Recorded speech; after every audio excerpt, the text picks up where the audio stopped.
It's time to freeze dry the freezer. Well, each winter, sometime in January, is when I usually clean out the freezer and take a look to see what's in there and what needs to be replaced. So, I came up with 3 bags of food that's getting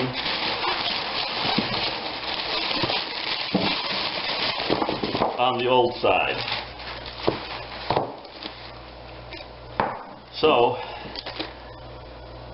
this is a lot of food to take care of, and I'm going to freeze dry it rather than toss it. Now, the Department of Agriculture recently released a memo stating that if food in cans are in good shape, cans can last indefinitely, and meat in the freezer will not grow bacteria. They said that bacteria, harmful bacteria, cannot grow in freezer temperatures. So, all this food here, well, today, like I said, today is January 2020. So basically, I kind of drew the line at May of last year, May of 2021. So I went through the freezer, and this is what I have. Now, I did find a few interesting objects. Here's a little small packet of hamburger meat, May of 2019. So this is a little bit on the old side. I found this guy right here. It doesn't have a date, but it says sell by August 29, 2020. So this is about 1.5 years old, still in the container.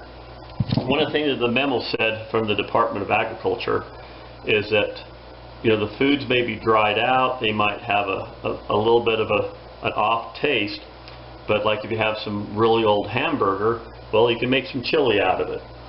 And so I got some hamburger meat here from exactly 1 year old today. So January 2021. I have a couple of mystery bags of meat. This is hamburger, no date whatsoever. That's on me. Let's see, we got some little smokies here. And this should have a date, but I do not see a date anywhere on here. So that's a mystery. Then I have some of these little gems. Now this is some salami from July of 2020. And I'm not sure about this because if you take a look at the salami, it has major freezer burns around the edges of the meat. Now, what we call freezer burn is basically freeze-dried food. It's basically where the moisture has left the meat and the moisture has virtually sublimated. The moisture is actually, the moisture from the meat is actually in the bag as ice. But this does not even look appetizing. It almost looks green. So the salami, I think, is going to get a deep 6. But I have all this food. There must have been a sale on brats last year in 2021 because I sure have a lot of brats. I have some steaks, a lot of chicken breast, and I have a lot of chicken thighs. Unfortunately, with the chicken thighs, I might probably have to roll these into another meal because you don't want to freeze dry chicken with the bones in it. So, I got hamburger, I got some steaks, I got chicken breast, I got chicken thighs, I got lots and lots of brats, hamburger, Italian sausage, a lot of Italian sausage. So, I might have to make some kielbasa or something, but it's time to take care of this freezer food. I need to make more room in the freezer, and what's the better way of taking care of all this meat than freeze drying it? So some of this meat, like the steaks, I'm going to run through the sous vide, and you know, I've never sous vide chicken, so I might have to look at that, but this is going to make a good project, and it's going to take a while. This is probably about 60 pounds of meat. As I process this meat, I'm either going to put some of it back in the freezer until I can get to it. A lot of this I'm going to thaw out today and then stick it in the fridge, and some of this I'll thaw out in the fridge so it takes a little bit longer. But the important thing is is once the meats reach room temperature, you got 2 hours to do something with it. So that's the safety factor that we're going to be working with. 2 hours of room temperature, no more. I performed an inventory of my meat, and this is what I have. I have 8 packs of steaks. I have 10 packs of chicken breast. I have 6 packs of chicken thighs for a total of 23 thighs. I have 10 packs of hamburger, and I have 8 packs of Italian sausages for a total of 22 sausages, and I have 5 packs of brats for a total of 14 brats. I have a chicken, a pork butt, and a package of Little Smokies.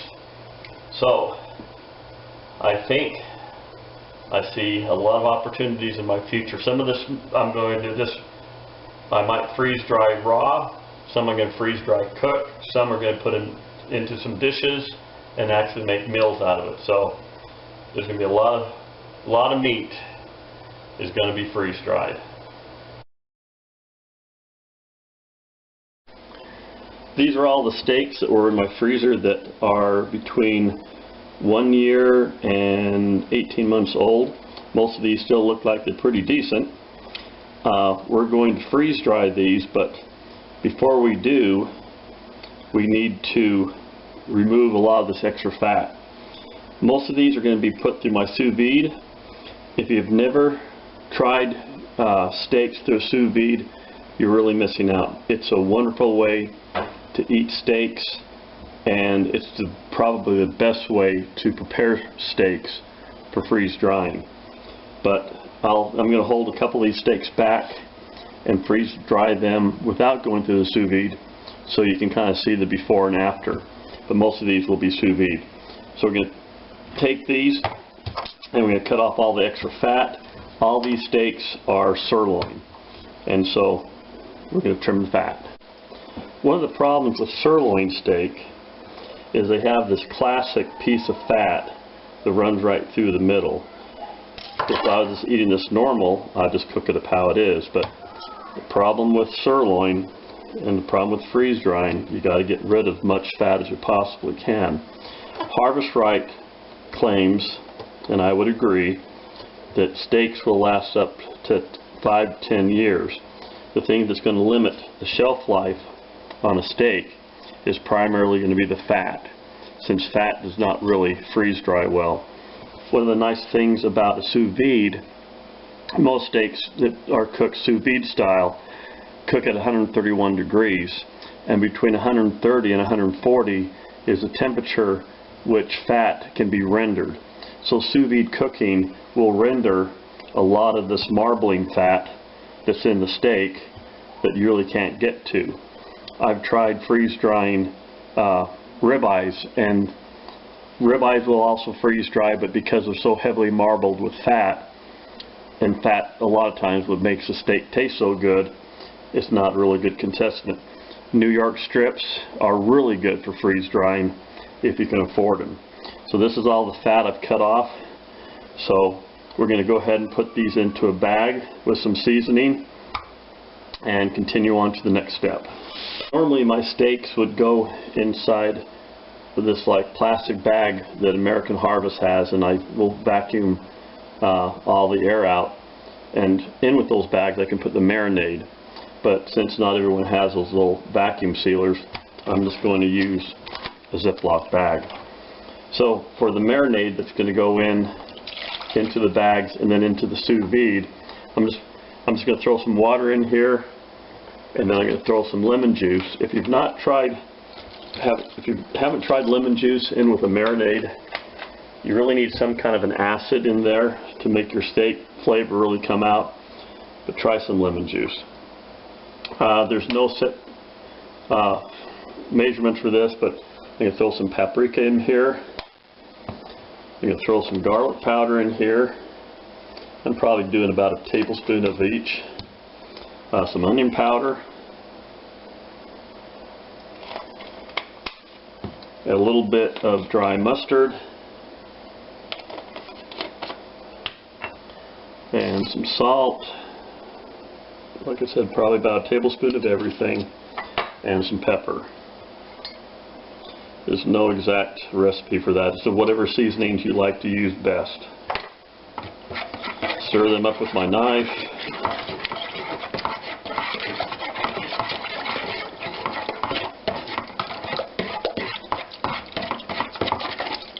And make a mess. So I'm going to put half of this, I'm going to split my steaks up between 2 bags. Put half of that in one. I'm going to throw my steaks in there.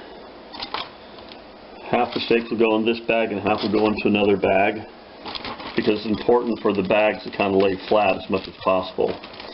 You don't want the steaks all to bunch up at the bottom, because the heat has to be able to get through the steaks. We're going to try to burp all the air out of this as much as possible, and then seal this up.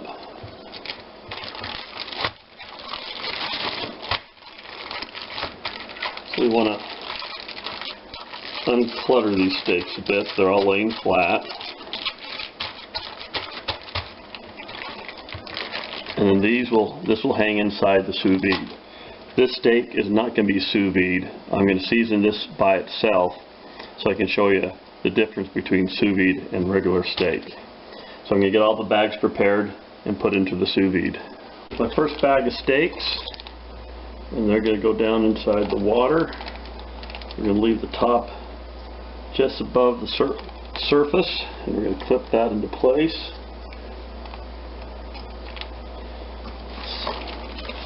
And the second bag,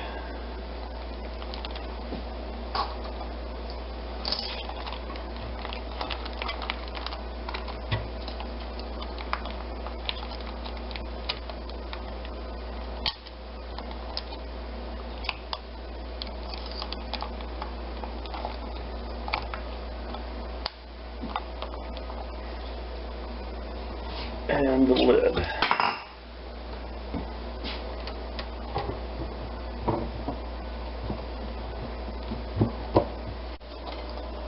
Plug it in.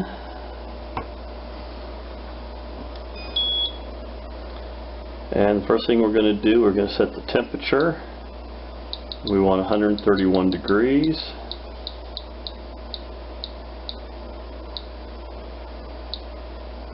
And then we're going to do it the time of 4 hours.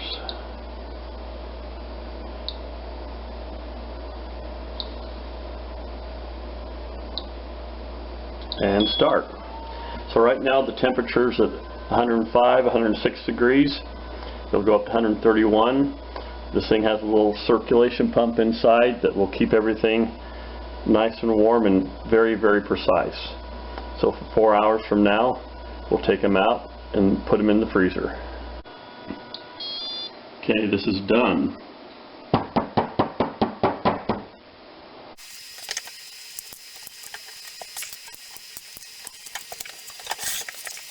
Okay, so these are our sous vide steaks,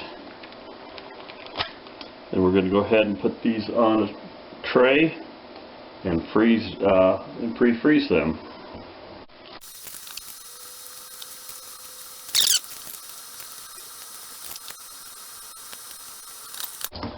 This is the regular steak that was not sous vide. We're going to try, it has all the seasonings and everything, but we're going to put this in here just as a comparison.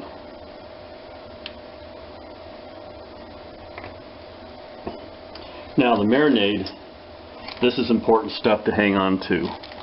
And yes, it's going to be mostly water, but this marinade will come in very, very handy when it comes time to rehydrate these. So, fill the rest of the tray with marinade so that when we rehydrate this, we're going to mix the water with the marinade to reconstitute the steaks.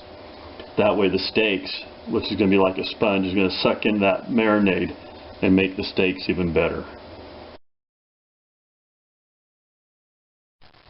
Okay, I got all my food packed up from the first batch. So these are the two steaks that are left over. This one is sous vide, and this one that has the fancy toothpick in it is the regular steak. So what we're going to do, this is the sous vide bag. So you're going to put that one in that one, and this is a regular steak, and that one goes in there. Now, all this stuff you see left in this tray is all the marinade I used on the steaks in the first place, primarily the sous vide steaks. And this is powdered goodness. Whenever I do steaks, I always put the marinade or what other liquids I use, I put those in the tray to freeze dry them, because when reconstituting the steak's going to soak up all the water. Well, if you just have water, it's going to soak up water. But if you have flavor, it's going to soak up the flavor. So I'm going to put 2 spoons into each bag, and the remaining powder I'm going to put in the mylar bag with the rest of the steaks. Now, steaks will only take what steaks will need. So I have some hot water here, more than enough. I'm going to pour half of that in each bag.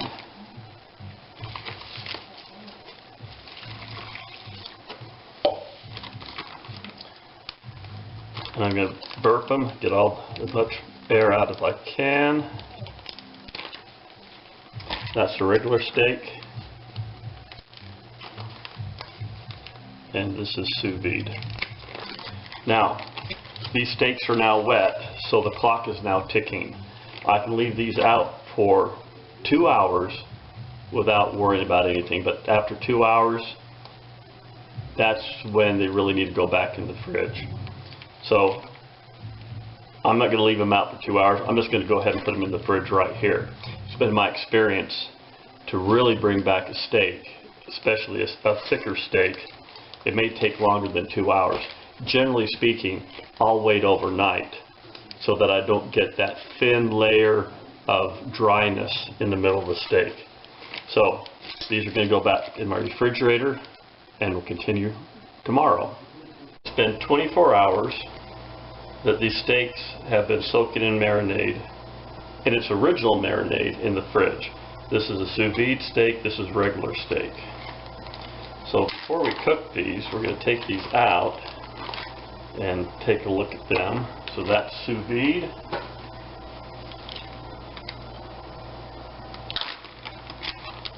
This is regular. So we're going to slice these in two. Normally we wouldn't be doing that if we're going to be cooking them.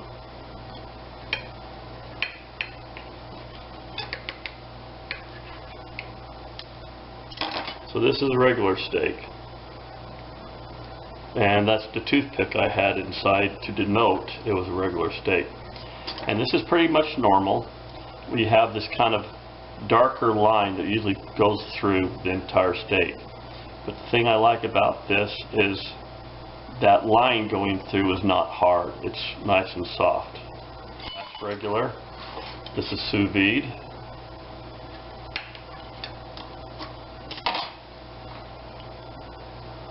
So if you take a look, that line's a little bit different. Unfortunately, I have all my fork piercings there, but this is sous vide, this is regular.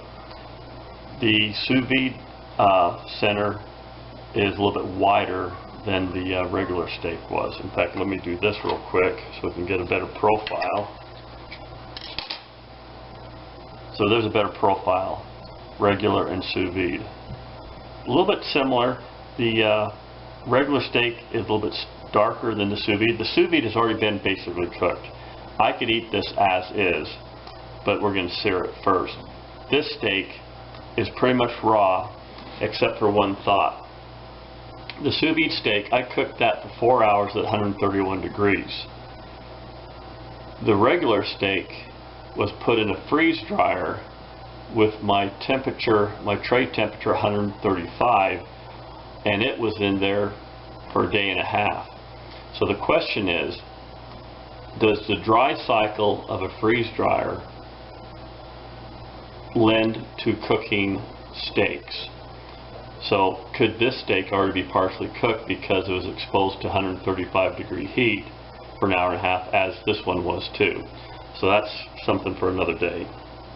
So we're going to go ahead and sear these and see how they come out. I prefer using olive oil when I'm cooking steaks because this can go up to 500 degrees, which is going to be a lot hotter than many meats can go.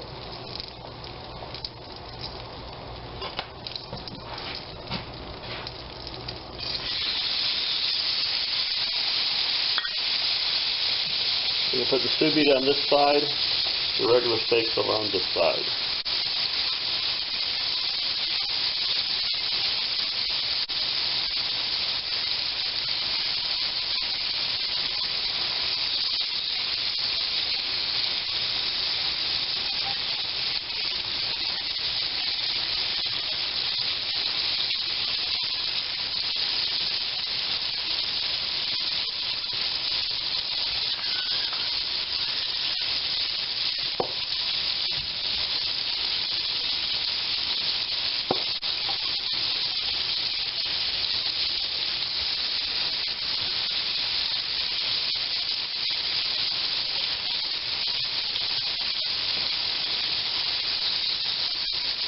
So this is sous-vide.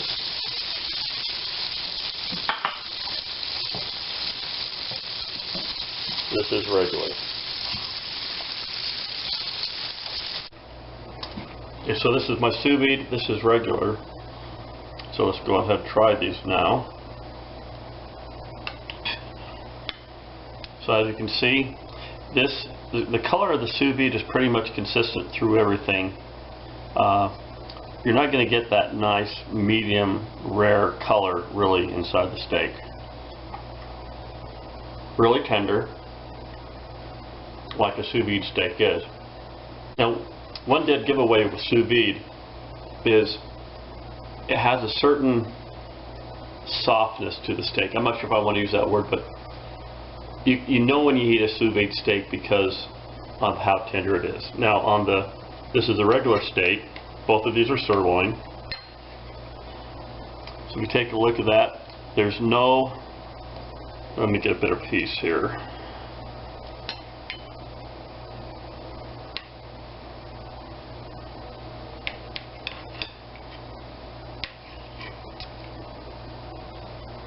Okay, so here's the traditional line that you kind of get with a regular freeze-dried steak. You get this center kind of area that, well, I don't know what causes it, but it's there. But it's not there in the sous vide steak.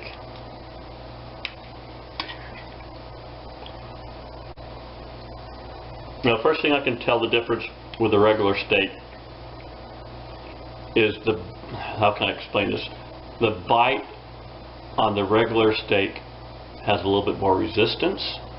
It's not tough, but it has more resistance than the sous vide steak.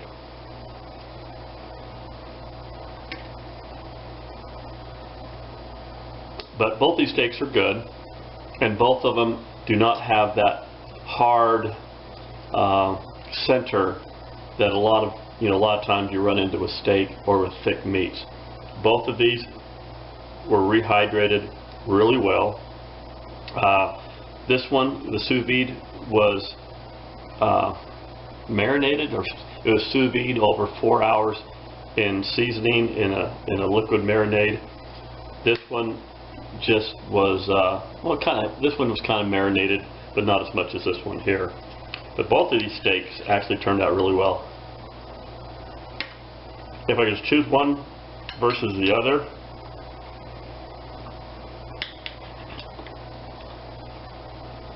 that'd be like asking which child is best.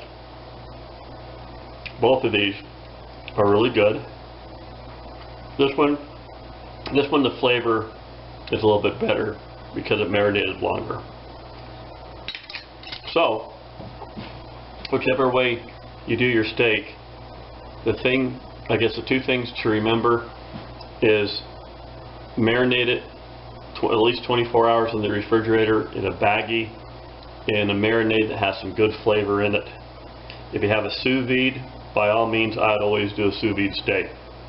The nice thing about a sous vide steak that you can almost eat the sous vide steak right out of the bag, where this one was raw.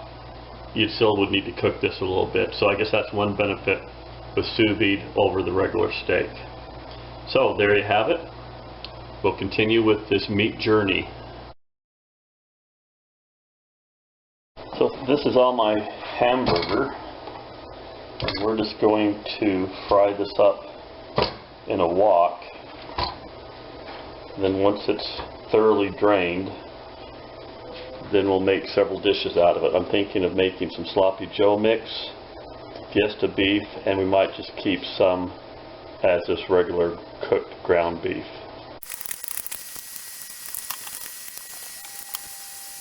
The hamburger is all done, and there's lots of moisture and grease. So the next thing we're going to do is drain this and press it and get as much oil out of it as we can.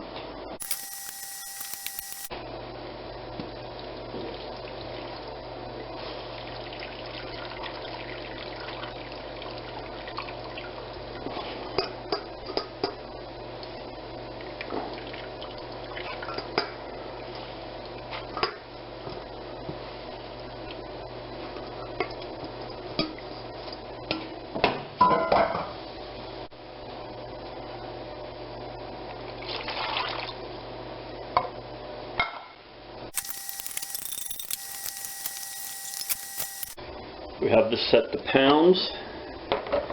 We just need to calculate how much meat we have. This is nice and dry.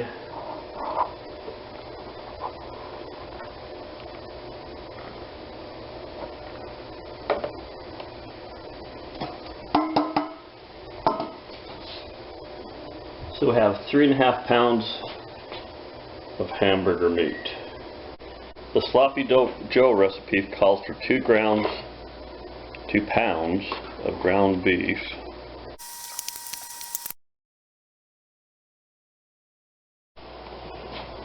Ready to do sloppy joes. We're going to start with the onions, and the recipe for this is going to be in the back of the video. Kind of pre-cook the onions. We don't want them going in raw. So we're just going to kind of quickly caramelize these things. To the onion, we're going to add the hamburger. And then 2 cans of tomato soup.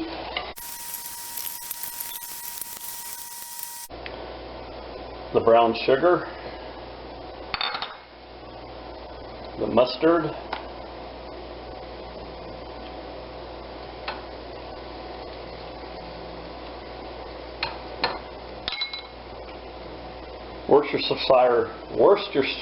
Worcestershire sauce. Salt. And pepper. We're just going to let that percolate for a while. That smells good. And I have not had my lunch, so I'm going to indulge.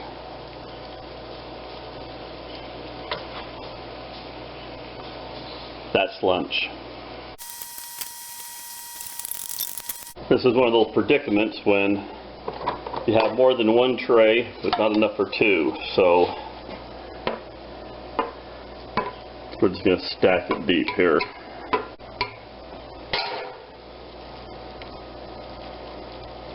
And this will work out just fine.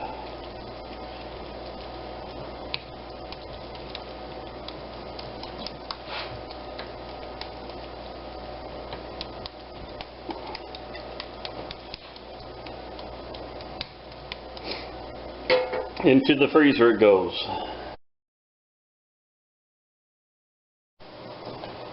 The remaining hamburger is going to go into a dish called Fiesta beef, which is an all-time favorite of mine. Very easy recipe. It comes back really quick and it's good for you.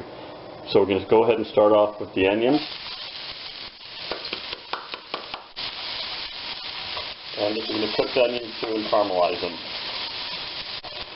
To the onions, we're going to put in the diced tomatoes. Now this recipe, I'm tripling.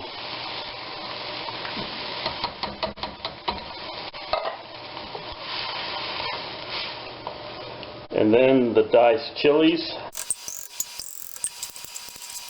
Then we're going to put in the hamburger. A pound and a half.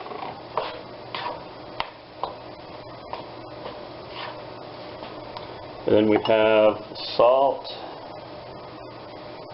and the garlic powder and oregano.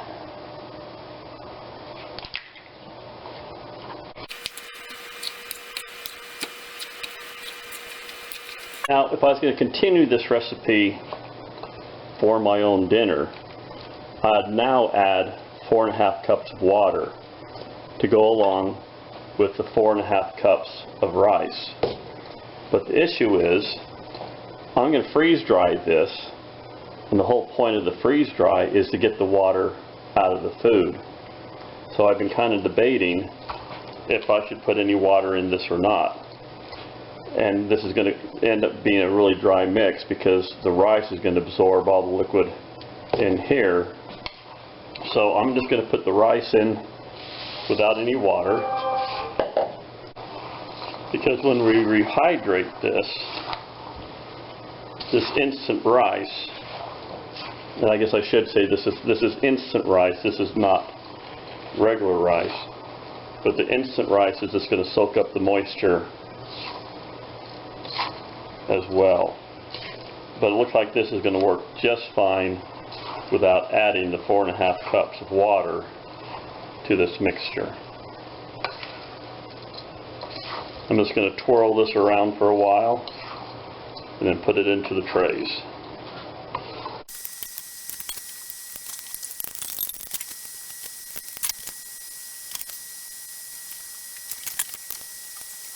Into the freezer they go.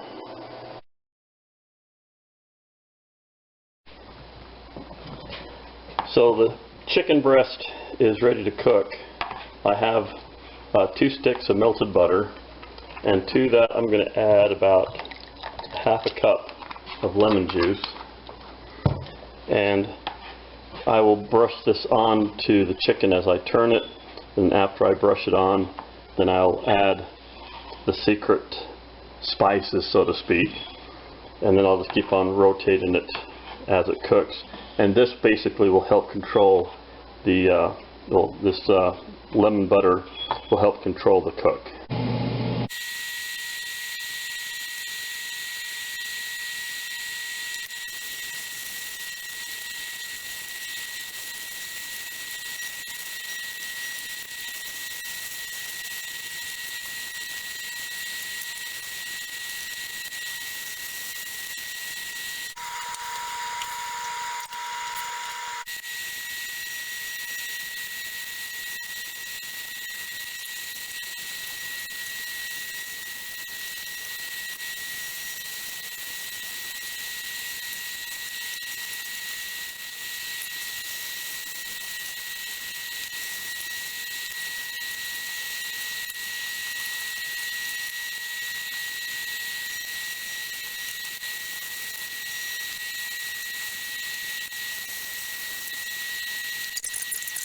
This is Texas chicken.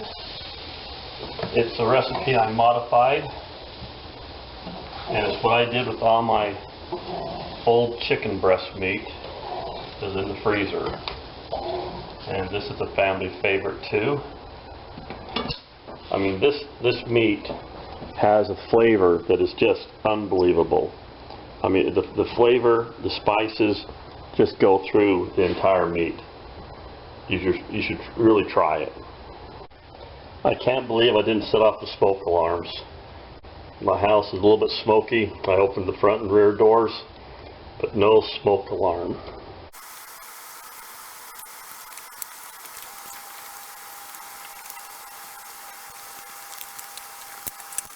Now, because this chicken has a coating that can be washed off, when we rehydrate this, we'll use a spray bottle of water. This will not be submerged into a liquid. We'll just spray it with water, let it soak in, flip it, spray it with water.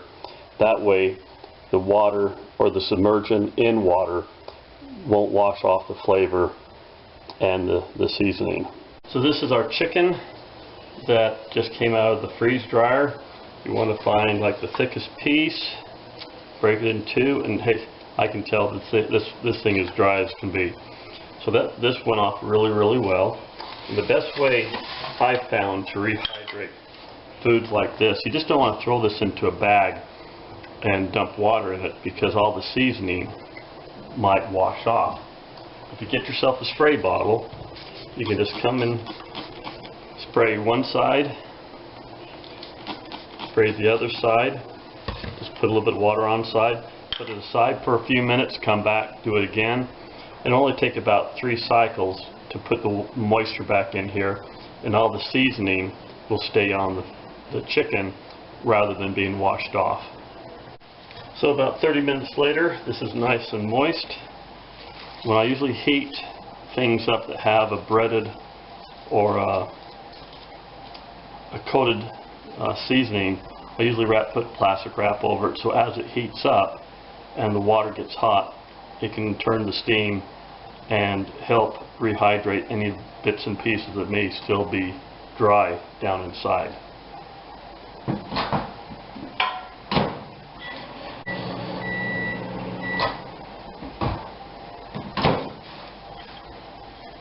This is nice and warm. You can see the steam coming out of that. It's very nice and warm.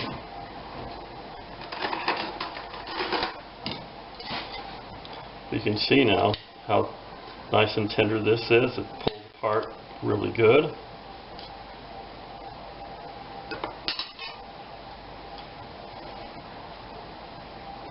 Just like it's cooked today.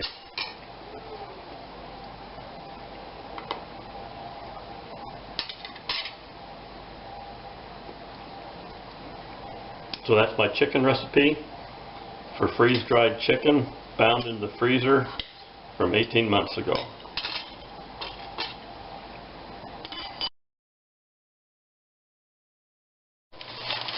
Here's my chicken thighs. We got 4, 9, 13, 17, 18, 19, 20, 21, 25 chicken thighs all together. So what we're going to do with these is we're going to make hand-rubbed chicken.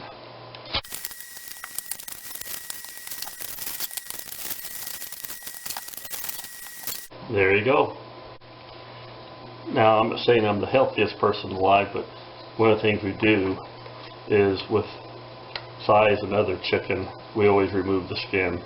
This is one less source of fat in our diets.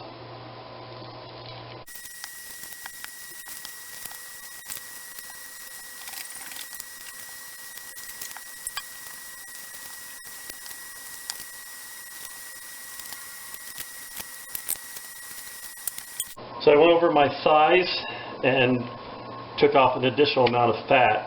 So these are pretty lean, because you got to remember, fat does not freeze dry well. So now we're ready to season these. And what we're going to be doing is we're going to go ahead and season these, bake these, and we're going to then debone the meat, the thigh meat from the bones, and freeze dry that. So this is my seasoning. It's something I came up with. It was originally like a counterfeit Kentucky Fried Chicken recipe, but then I added some other spices and stuff, and this will be on the end of the video. We're going to go ahead and put a lot of that in the bowl. Then I'm just going to take a thigh and roll it around just like so. Put it in the pan. Pretty simple stuff here.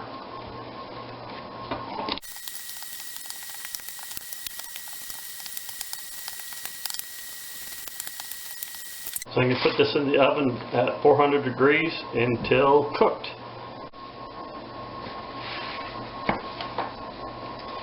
Right out of the oven. 160 degrees, right on the money. So all I need to do now is have this cool down and debone the meat. But I'll have to do some quality controls and make sure it tastes okay first. While this is hot, I want to take this out of the pan and let these drain, because all this fat and grease I do not want on my chicken. It's just going to make freeze drying all the more difficult. We just want to get rid of as much oil and grease as possible.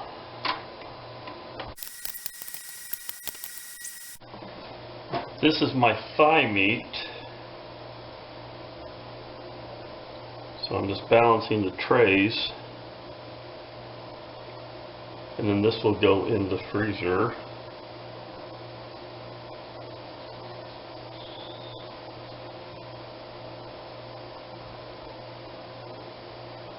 Okay. So this is that big pan of thighs. Going to push it down, make sure that everything has a good contact with the bottom of the tray. And into the freezer it goes. All that's left now is a whole bunch of Italian sausage and brats. Next on our list of things to freeze dry from our freezer that were expired is Italian sausage.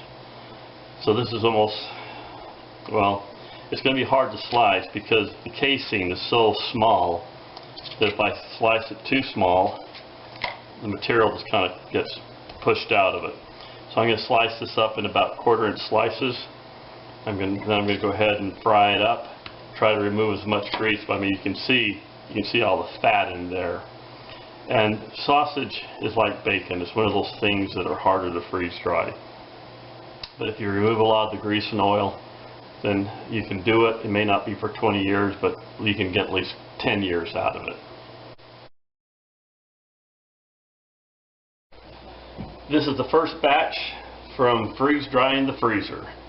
So with my extra hamburger, I have Sloppy Joe mix, and I have Fiesta beef. And with the extra steaks, I have the sous-vide steak, except for this little guy right here. This is a regular steak. So I'm going to be taking this steak and this steak and putting them aside. And we're going to go ahead and reconstitute those and cook them and see how they come out. So, on we go.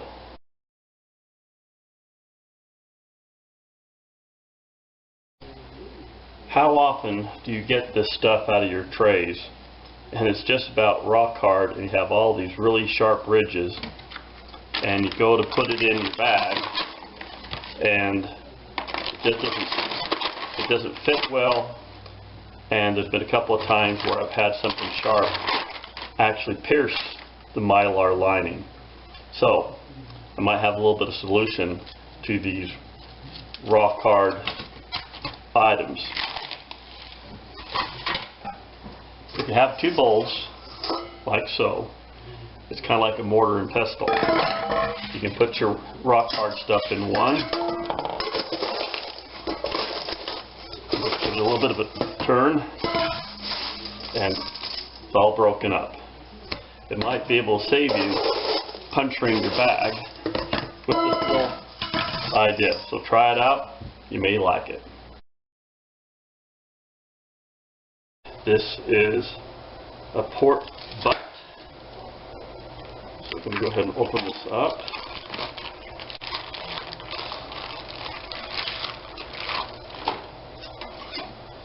And we're just going to go ahead and trim some of the fat here. Not a lot, but this part right back here.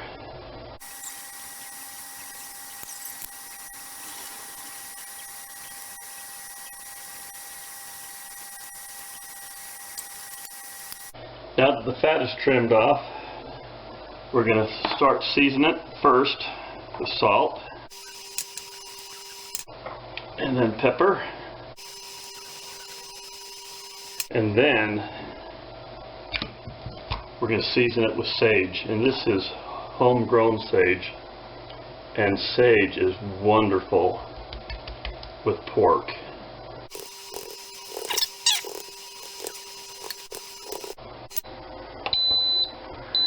And away it goes. Okay.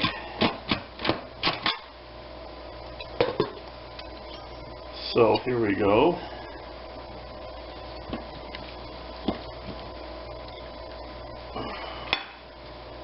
That looks wonderful. We'll have to let this thing rest, and then we'll go ahead and carve it up. So let's take a look at this bad boy here. Nice and tender. Look like a really good cook here. Kind of like it's falling apart.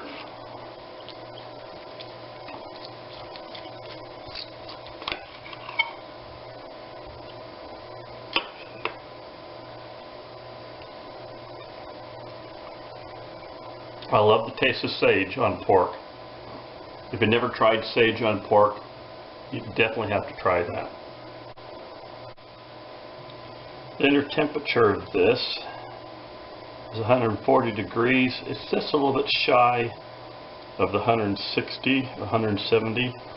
So I might just have to finish this off in an oven, and I'll slice it up, or maybe just tear it up and put it on my pans. Here we go. The pork roast is all sliced up, ready to go. And like I said before, if you haven't tried a pork roast with salt, pepper, and sage, it is really wonderful.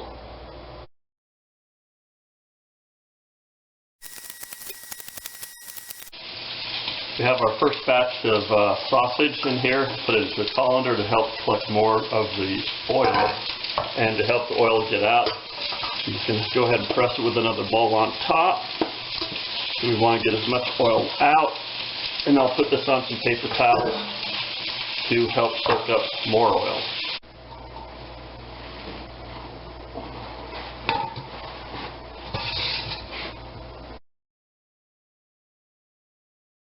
So these are the last remnants of my freezer cleaning adventure. These are brats, and much like the Italian sausage, you're going to see all the fat that's in these things, and we're going to cook these the same way as we did with the Italian sausage, because we want to get rid of as much oil and grease out of these as we possibly can, so that they'll freeze dry for a longer period of time. And then once these are all sliced up, we'll go ahead and add some stuff to them. The brats are a lot thicker than the Italian sausage, but that doesn't really change much. Okay, these are ready to fry up. So this is the rest of the brats. So these don't have as much oil as the Italian sausages, but we're still going to spread these out on a paper towel and dab them and press them and get as much oil as we can. I also have here about 6 potatoes that I diced up with the pills on. You'd be surprised how good potato pills actually taste. So that's going to be added to our brats.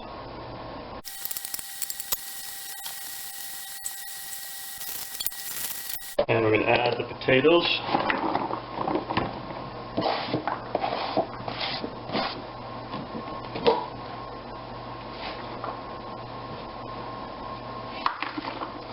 And we're going to put this into an oven at 400 degrees until the potatoes are soft.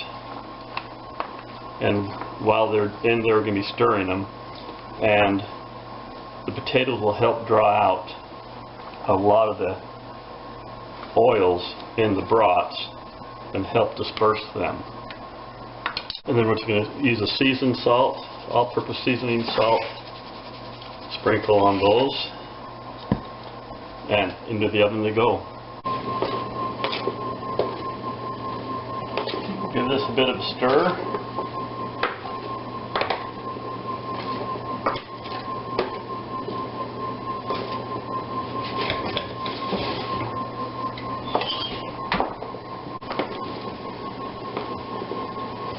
It's getting there.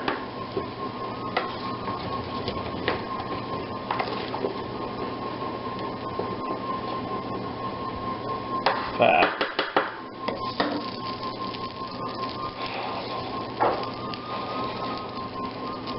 It's done.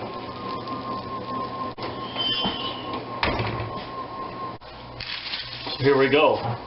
Potatoes are nice and tender, and it's amazing how much drier the brats are. So this is like a base meal. If I wanted to, I could throw in some vegetables in here, throw some cheese on here, but I'll do that once it's rehydrated.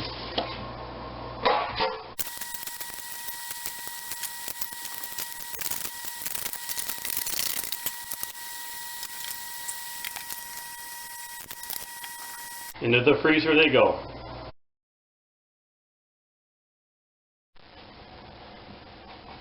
This is the latest batch of food. I have the sausage, rice, and beans, and I'm very pleased on how dry and oil-free, if that's the term, this Italian sausage turned out to be.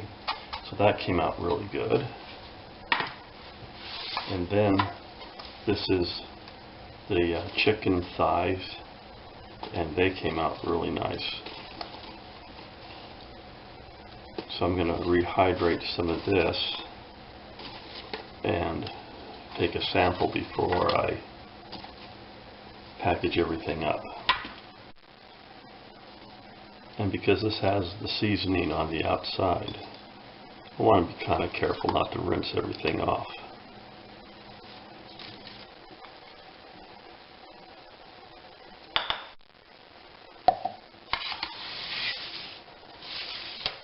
I can either use a spray bottle or just be really careful and just drizzle some water on there because we don't want to wash the seasoning off. Now with the beans and sausage,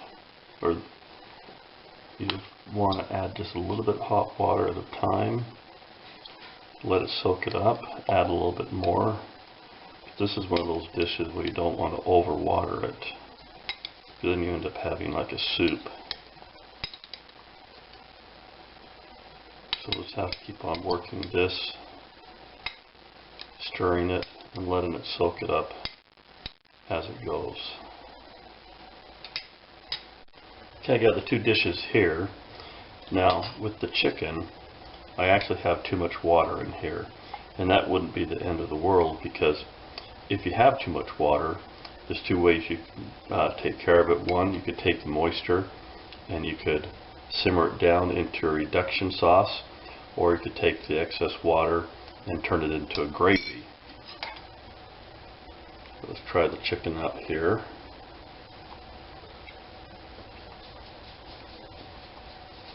Good and tender.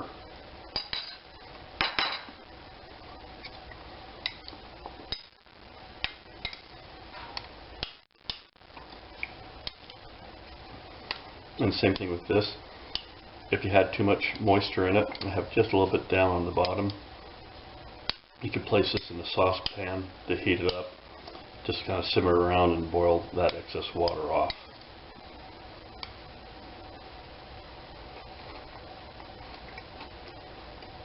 That's really good as well. Okay, so the last thing we have is going to be brats. These are the last trays from my freeze dry the freezer segment. These are the Italian sausages, and these have been dried so well, and I was able to get so much of the oil out of these that these are actually crunchy. And that's the same here with the brats and my oven roasted potatoes. The brats are actually crunchy. So I was able to get a lot of the moisture out of the Italian sausages and the brats that I think that these will now store well beyond 10 years. And so I'm very happy with how everything has come out. The one thing I've learned by freeze drying your freezer is I had a lot of money invested in meat, especially when the meat was at a much lower price. But recently, with inflation and supply chain problems, meat has gone up exponential. And so saving your meat, taking it out of the freezer and freeze drying it, has helped me keep my investment. And so I'm going to be able to enjoy about 60 pounds of meat well into the future now. And if you haven't tried doing a lot of meat, this might be a good time to do it before it goes bad or gets freezer burned to the point where it just doesn't taste well anymore. So I appreciate your time that you spent with me. This was a long video and it covered a lot of stuff, but I appreciate your support. Send me your comments, your suggestions. I'd like to hear from you, and go forth and freeze dry the world.